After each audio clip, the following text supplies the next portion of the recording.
I want to dive into the patents, right? So that's a unique thing. My mind goes to the marketing and being able to use it as you're talking to clients. You kind of mentioned, was that one of the drawing points to you to the company? Was the fact that those existed?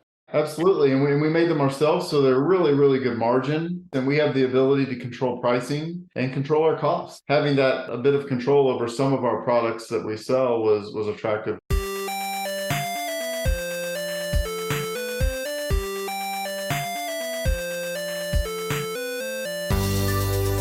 Welcome into the Independent Thinking Podcast. This is your host, Rob Stotts.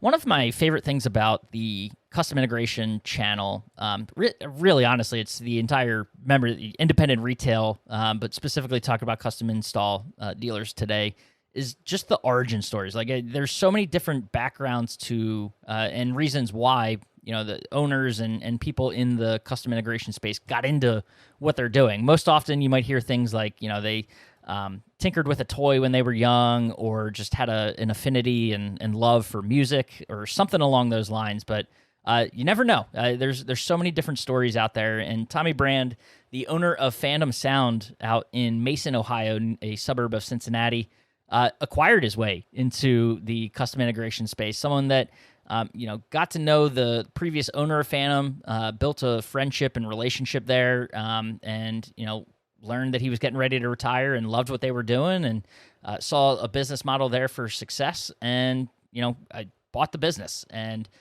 we dive into it with him today. A guy that's learning and constantly expanding his knowledge of custom integration and running a business in this industry, and opted to align with Oasis Residential Technology Group, and saw that as a way to take what he was doing and what Phantom Sound was doing to another level. And we dive into that and some unique aspects of the business too. Phantom owns a couple patents, design patents in the audio space, and learn how they leverage that in their business, and just so many unique aspects to what Tommy and the business are doing out there in Mason, Ohio. And also too, we hear a lot about the residential and commercial, those resi-mercial businesses. Phantom is one of them, expanding, and that's really where he's putting his emphasis into that commercial space out there with Phantom Sound. So a really unique story, and one that, excited to share with you here today. So let's dive into it. This is Tommy Brand of Phantom Sound here on the Independent Thinking Podcast.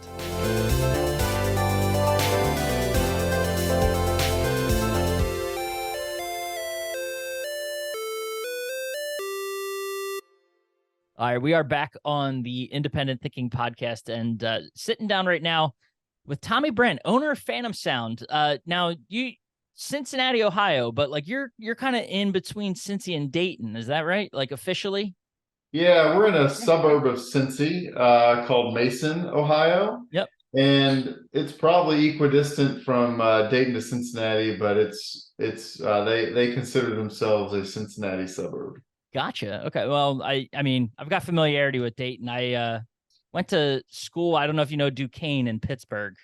I'm But familiar with it a little bit. yeah, Yeah. well, the A10 Oh background. So I yeah. know Duquesne was an A10 basketball school. So we always, Yeah. got to go to Dayton and see what goes. A school that, I mean, people probably know it for hosting the first four, right? The first four, right, Right, right, but they right. also made it the one year to the first four. Like, talk about an unfair advantage getting a Yeah. first four game in your home arena. Yeah, the Flyers are historically a pretty decent team every year. They are. I mean, we always had a tough time playing them as the Dukes, but Yeah, neat little connection there. But cool. so well, first of all, thank you for taking the time and sitting down Sure. with us and doing a podcast. Yeah, my pleasure. This is cool. Yeah. So tell us. I mean, for those that don't know, give a little background on yourself and your path through the industry and what led you to Phantom Sound. Sure. So, first and most importantly, I guess I'm a husband and a father. Um, Geez, I'm over 50 now. That's a long time. So I got four girls that are all out of college, just barely, and trying to get them off the payroll. My lovely wife, Laura, that we've been married now for over 13 years, so going strong there. And career-wise, I started off. I have an accounting and finance degree, and worked in corporate for the first 20 years of my career, did CFO and controller work, and then decided I didn't want to work for anyone anymore. So I kind of jumped off of that 8 or 9 years ago, and started doing some business development for a company I was a partner in. And that's how I kind of came across Phantom Sound at the time. Phantom's been around since 1988. Yep. And I didn't know about them until maybe 3 or 4 years ago. Probably 4 or 5 years ago. Started doing some business development in the Builders Association of Greater Cincinnati, and networking, and got to know the previous owner of Phantom. And over a couple of years, and have beers and talk and chat. And he was trying to retire and get to Florida, and so one thing led to another. Ended up buying Phantom last March of 22. Wow. So I'm new to the industry. I'm new to Phantom Sound and new to Oasis. Just new all around, I guess. So what do I know? I don't know all that much, maybe. Well, it's unique. I mean, it's a cool kind of origin story in the space. And what made you gravitate towards, the company or in this industry? Yeah. So again, I didn't have any experience in the industry, but I got to know the old owner, and good guy. We kind of hit it off a little bit, and we're friendly, and trusted him, and had a good business model, had a good business, was profitable, making money, and good, and a little more than your average CI, I think, as far as the intellectual property goes. We have our own line of speakers. They're architecturally hidden speakers inside. We got a couple products for outside as well. And I was intrigued by that. We had some 4 patents in the company. They're really design patents on the whole house sound. And so I thought that was a pretty unique niche to have. And so all of that combined, it was a good business opportunity. No, that's awesome. And you mentioned those patents. I know something we'll kind of dive into in a little bit. But yeah, I mean, anything, it's kind of unique. I now I want to dig into like you're kind of coming to this industry. Are you learning? Obviously you're like learning a lot, right? Drinking from a fire hose, learning about custom integration. Anything kind of surprise you about this space as you're getting your hands dirty? It's pretty broad. There's a lot of different areas, a lot of different disciplines in this. And over the last 18 months, I've tried to dive into the business and learn a lot about the sales and sales process, and a lot about how we schedule and how we purchase, and all the different facets. Even going out on the job site, and doing some work with our techs and with our team, and trying to earn their trust, and learn how everything works. I feel like I'm a little behind as far as we coming into the company. We didn't have a whole lot of process documented. We're a small company, 6.5 people, and we just kind of ran on Excel and Post-it notes and pads of paper and stuff like. I mean, we quoted out a portal, and we do use QuickBooks on the back end, but in between there was really nothing. So just kind of diving in head first, and trying to help the team, and build a good process oriented business, so we can grow and help everyone move up, and grow their personal repertoire of skills, I guess. Yeah, well, you sound like a perfect candidate. A few episodes back, we had Jason saying, you talk about process on the podcast. So I don't know if you've connected with him yet, but it's a man that, a process ninja. I heard him down in Nashville, and we're nowhere close to where we need to be, but I can aspire. We all can. I don't think we all wear colored karate belts of levels of process like he does, but good dude to certainly connect with. But no, it's a unique sort of story of getting it. Everyone's is different, and that's what I kind of love about covering talk about 5,000 retailers that are part of Nationwide. But I mean, even just the CI space, and learning how, I mean, for some it's as simple as like they tinkered with a toy when they were young, and that's what got them into it, right? Or kind of stuck with their head. So unique to hear that. But so another interesting fact before we go off of that is our founder. He's a guy by the name of Howard McGurty, and he's 80 now, and he still comes in part-time 2 days a week, and he does some R&D for us, and he also helps assemble speakers. Wow. So some of our slower moving items we make and assemble there in Mason, and so he assembles those. The faster moving items we have contract manufactured offshore and brought in. But he was a musician back, I think in the late 60s, maybe 70s and 80s. Wow. And some of the famous names that he's worked with have been James Brown and Stevie Ray Vaughan and Bruce Springsteen. So he kind of ran in those circles, playing horns, doing backup vocals, and all that sort of stuff.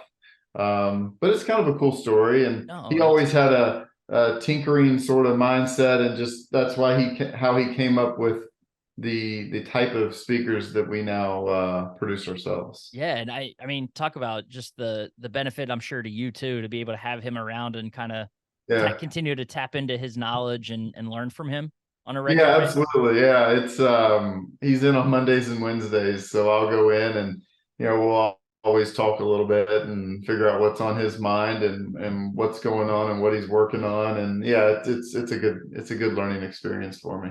No, that's awesome. So yeah, how is business right now? Oh, business. I tell you what, since I bought the company, business has been fantastic. Our new bookings, our current work has all been really good. We're mainly residential new construction. We do some commercial, we do some remodels, and that's one of my goals is to diversify our revenue streams into commercial and remodeling a little bit more than they already were. Mainly just to take away some of the risk involved there being concentrated too much. Mainly residential new construction. With interest rates going up, you would expect the new builds to come down a little bit, and they have come down probably starting in about March. But we're starting to see, I don't know, we should be in a fair number of new construction, new builds that are digging and framing this fall before the end of the year. So it's looking actually pretty strong for us. No, that's awesome. Awesome to hear. And you follow I know the home builds impact CI probably a little more than traditional retail, maybe not so, the appliance space, it definitely does as well. But always interesting to kind of track that. And yeah, you're right. We've seen similar stuff, right? The rebounding at the end of the year. It seems like there's always a need for homes. What's it? The available, inventory. Inventory out there. It's always been crunched. So we've been behind on new home inventory ever since 08. I think we from 08 to 12 we got behind like 5 million homes across the US. We've never been able to catch up. So there's always going to be business, which that's a good thing in this space. But I want to dive into the patents, right? So that's a unique thing. You mentioned it. Really something I think that aside from the technology itself and kind of the business side of it, my mind goes to the marketing and being able to use it sort of as you're talking to clients and things like that. I'm sure it's got to be a big leverage point for you as you're talking to people. And it is. It is. So they're design patents. So it's not the technology in the speakers themselves. It's strictly design. So in a typical speaker that a custom integrator would put in, typically it's in the ceiling, and typically it's a full range speaker, and they usually put them in pairs, right, in a room. So what Howard did back in the 80s when he designed is he split the speaker up. He split up the low, the sub from the tweeter, the mid and the high. And so he locates the sub in the floor under an HVAC register. So each room will have an additional HVAC register that is fake. Right. I mean, no one knows. You can't tell. It's usually a recessed wood grate and a wood floor, and it's stained the same so it blends in with everything else. No one would know or be the wiser. And then he takes the tweeters, and they're split up. There's two tweeters, so they come in a set, one sub and two tweets. The tweeters go in the wall about shin level, where an outlet would go behind a single gang outlet plate. Wow. And there's no outlet there. There's just a white mesh screen, kind of like a grill a little bit. But you entertain people, have people over, and they hear the sound, but it's people never can figure out where it's coming from.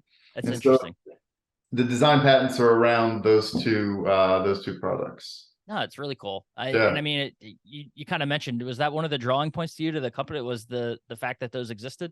Yeah, absolutely. And we made them ourselves, so they're really, really good margin on those products. And we have the ability to control pricing and control our costs. So having that a bit of control over some of our products that we sell was attractive as well.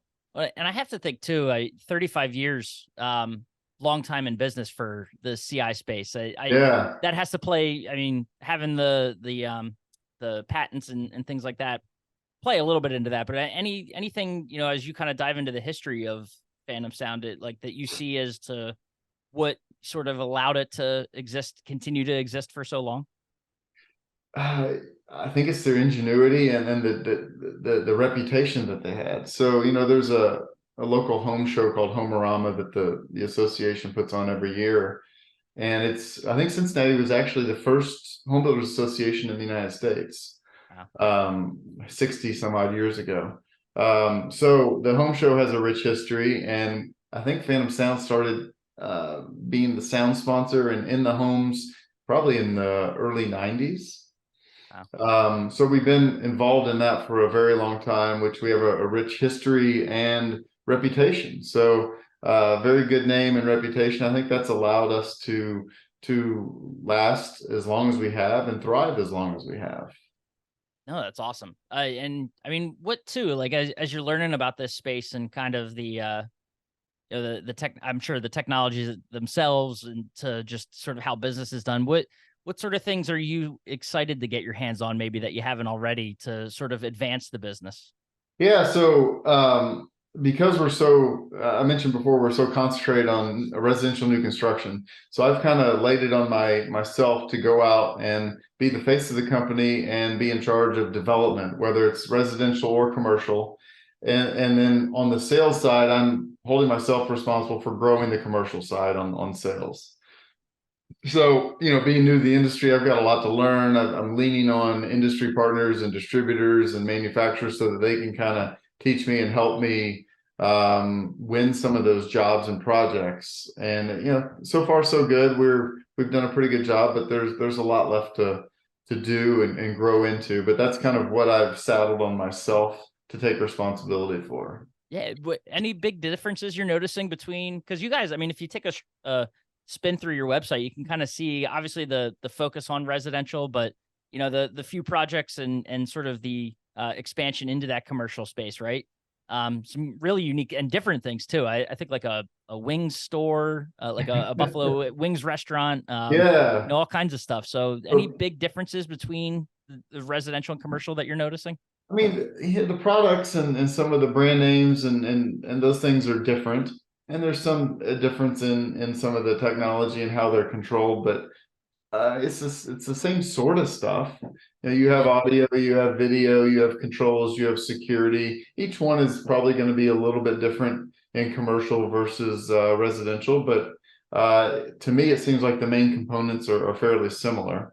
Now, when you get into maybe some of the we're not getting into a lot of the big production scene where you have the stage and the loudspeakers and that sort. We're not getting into that. We're sticking mainly with office spaces, food, and some of those types Yeah. of industries and verticals. Yeah. Now, how about do you approach them any differently? Not necessarily from a tech standpoint, but maybe how you work with the clients.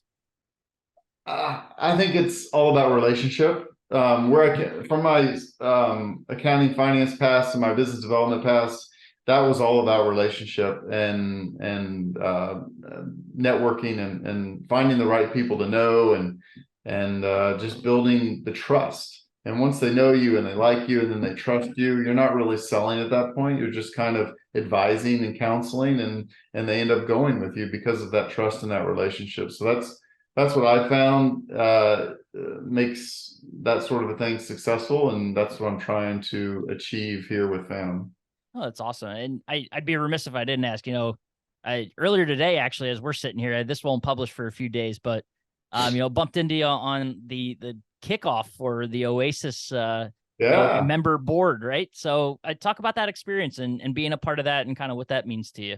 Oh, that was cool. I mean, it's a privilege, really. I mean, I'm so young in the industry and being an owner and to be invited and accepted in that group was just a complete honor, and I'm thrilled to be a part of it, because I'm going to do more learning than contributing, I think. So at least initially, the learning is going to be great. I'm going to absorb and soak in a lot from everyone else, and I'll contribute where I can, maybe more on just the general business side, because that's where most of my experience is, and running a business and what makes businesses successful. But yeah, I'm thrilled to make those new relationships, meet those new people, and soak up as much as I can, and help Oasis grow and be as successful as they can. That's awesome. And now, was Phantom already part of Oasis when acquired?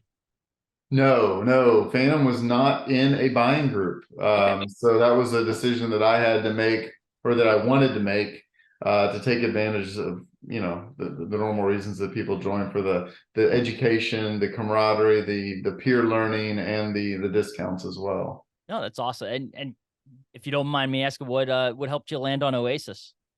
I think for our size integrator that we are, I think Oasis was the best option, and the relationship, knowing Hank, and there was last year's CEDIA in Dallas. I met a couple other people from. It wasn't Oasis at the time. Yeah. New And name, just, new brand. the way I was treated, and the way I was handled, and that whole process of getting to know the Oasis team was a good process. So it just kind of felt natural to me. No, that's awesome. And I mean, you talk about even beyond the name changing. I think the team. My favorite thing, if you were with us in Nashville, you saw that slide they put up with. It was just Hank. It was like the entire HTSN team. Now we got a new name, and there's like 13 people around them. So it's just right. It's cool like, to see that growth boom, and support. Explosion.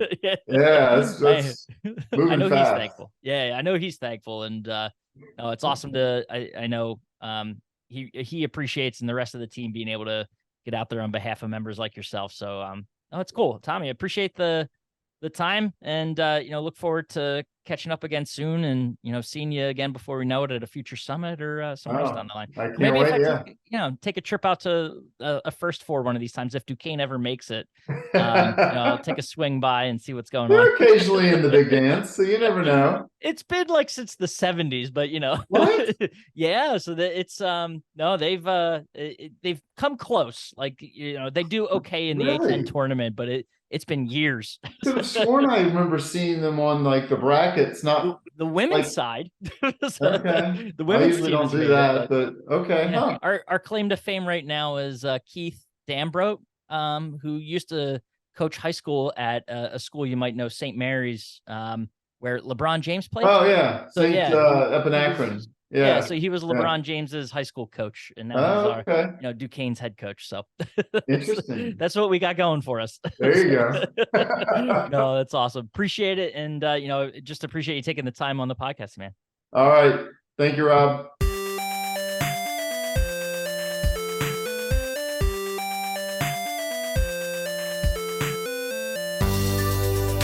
And thanks again to Tommy. That was, just a fun interview, kind of learning along the way, just seeing how, someone's so new to this industry, and, what they're doing to really just dive in head first and take the business by the horns, if you will, and just do what they can to expand it, and learning, quite a lot. Drinking when I say drinking from a fire hose, that's absolutely what he is doing, but doing it well, and always awesome to be able to shine the spotlight on people like that and brands like Phantom Sound. So appreciate Tommy, and as always, appreciate you listening to the Independent Thinking Podcast, and we'll catch you next time.